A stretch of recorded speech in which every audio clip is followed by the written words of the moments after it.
Welcome to this very special video, because today we're gonna unbox this one. Until now I have been recording in ASMR Chess's studio, but today I'm sitting in my very own apartment and I have my own studio now. But I am still borrowing ASMR Chess's equipment, so I really would love to have my own, and this is the first thing that I've been able to invest in. And of course this would not have happened without the help from you guys. I want to especially give a big thanks to my patrons, Donnie and James and Ben and Andrew. It really means a lot that you are helping me on Patreon, and if you want to become a member as well, then I have a link in my description. Of course, I also could not have been able to do this without all you viewers out there. It's been an amazing start, an amazing journey, and I'm just look so much forward to getting all this gear in order so that I can shoot even more videos for you guys. Let's get this mic out of the box.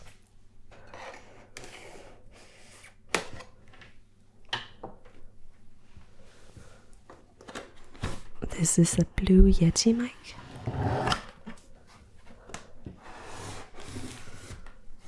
Okay, so we have a charger,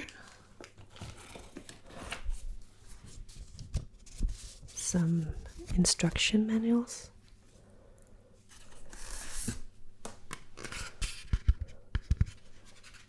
and then of course the microphone. This is a heavy one.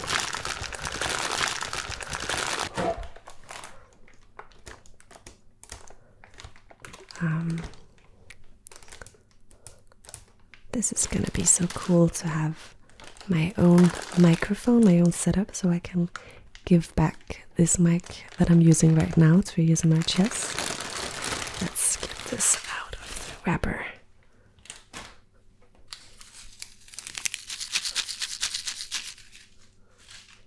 Okay, and something looks a little bit wrong. I think we have to flip it. That looks more like it. Bring it a little bit closer to you guys.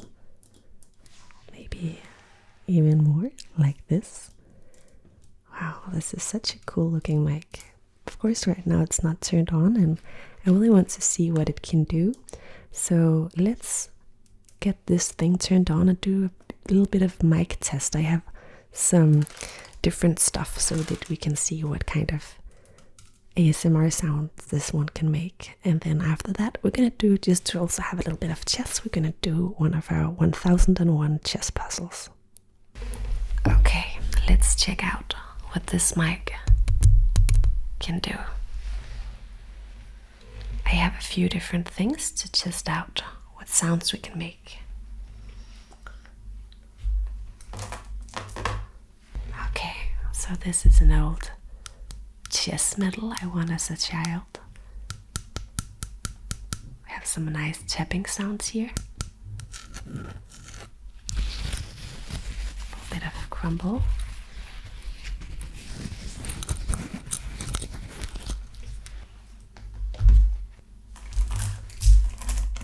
And I have these things, very pretty and shiny, and I think that makes a good sound.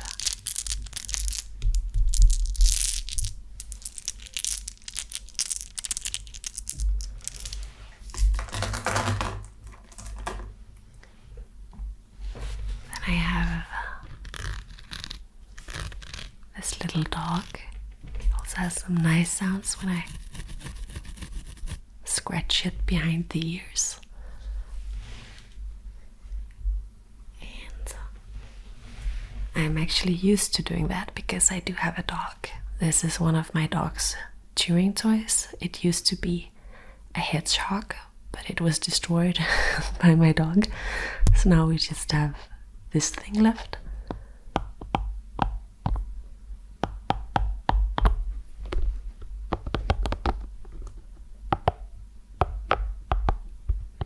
kind of sounds like raining almost. Like heavy raindrops. Then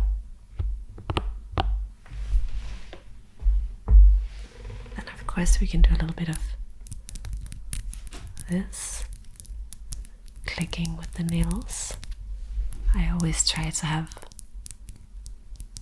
nice nails when I'm doing chess ASMR.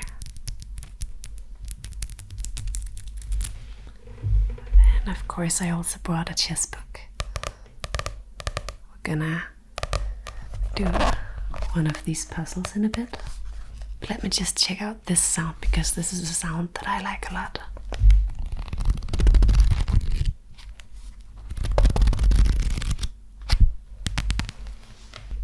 And then of course a notebook for writing down my solutions.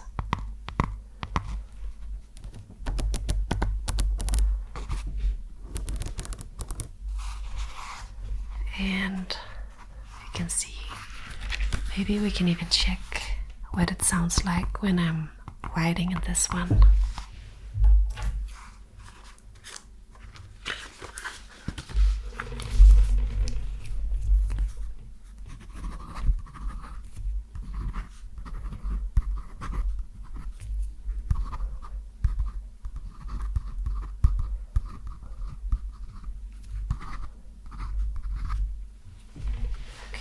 I think that this mic passed the test.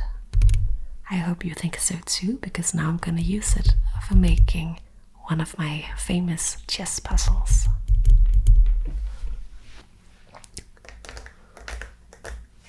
Now let's solve a puzzle on the Chess Up 2 board. And I can tell you the mic is not gone, I just put it on a mic arm and it's now in the air, so I'm talking directly into it now. Okay, now the reason I wanted to use my Chess Up, my brand new Chess Up 2 board for this, I by the way have a link and a promo code in the description so you get 10% discount on this beautiful board, is that I wanted to use this feature, the board editor, because I can actually set up any position and then play from that position. So let me go to my book that I might never be done with, 1001 chess exercises. I think I've solved the first 10 so far, but of course you shouldn't rush through these kind of things. We're still on chapter 1, elimination of the defense, and I think I'm at number 11. I have to set up this position. It doesn't contain a whole lot of pieces, so it shouldn't take too long. Let's set it up. Okay, so white has 4 pawns, 3 here actually, and 1 on c5. Black also has 4 pawns, 1 on c6 and d5, 1 on g7 and 1 on h4. And both players have a king and a queen. Black's king and queen standing here. White's king and queen a little bit further apart. The king is on f1, the queen is on c2. And then there's a black rook on e4. And by the way, you can see that the position I'm setting up here, you can see it on the display here as well. And then there's a rook, a white rook on d8. So the position is completely unbalanced in terms of material, but not necessarily equal, because here it is white to move, and we should be able to find a very good move for white in this position. So let me click play here, and I'm going to click play on the white king here, because it's white to move like this. Okay, and now just to show you, if I put my finger on the rook, it will show me all legal moves that this rook can make. But I don't necessarily think it's a rook move. But let me just try to analyze this position, and you can do the same. See if you can come up with a good move for white. And maybe if you can't quite find the move, just see if you can find any maybe themes that could be relevant. Maybe you could spot a check or a capture or something like that. And in the meantime, I'm just going to find a blank page in my notebook.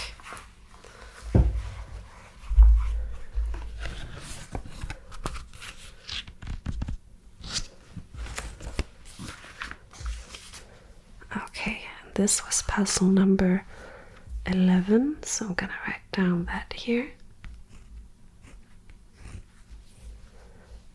And it is white to move. Okay, what do we think?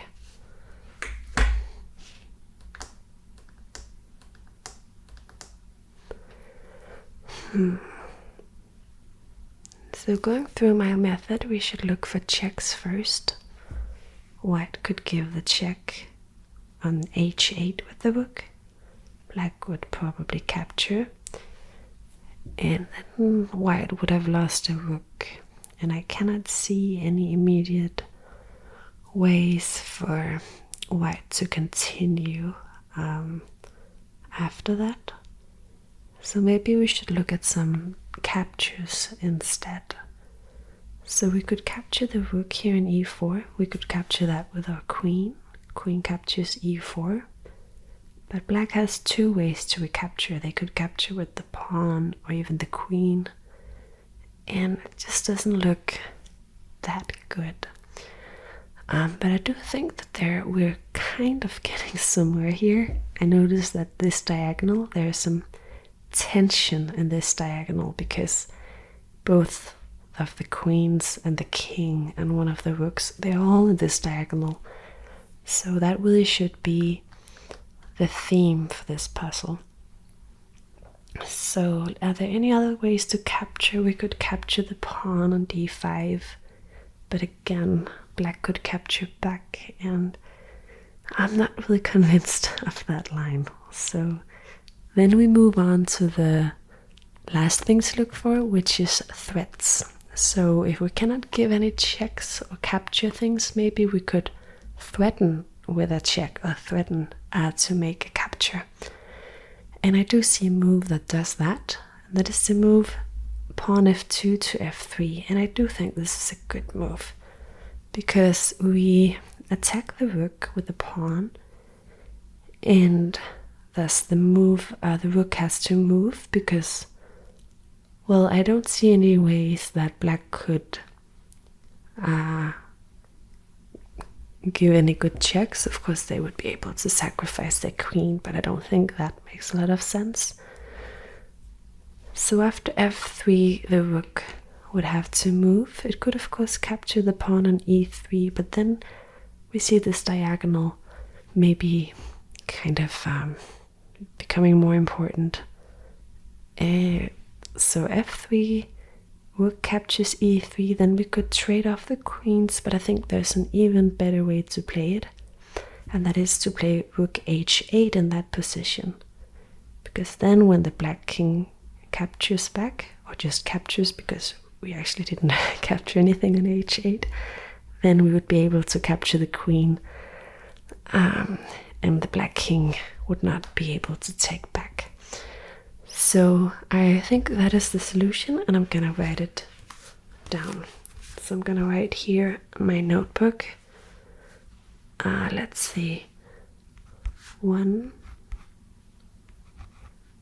f3, and then we're gonna write rook captures e3,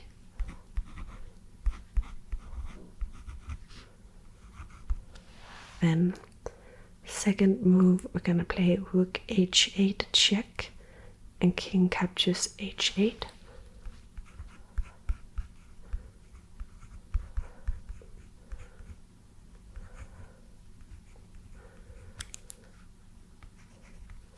And then finally, queen captures g6. Okay. Now let's go through the solution on the board, and then next check our book to see if we found the right solution. So F2 to F3. And what you see here is actually that the engine inside of this chessboard tries to come up with the best move for black, which they say it is to just move the rook over here. And let's see what happens if that is played. I thought maybe capturing here would be the best, but let's just see this line instead.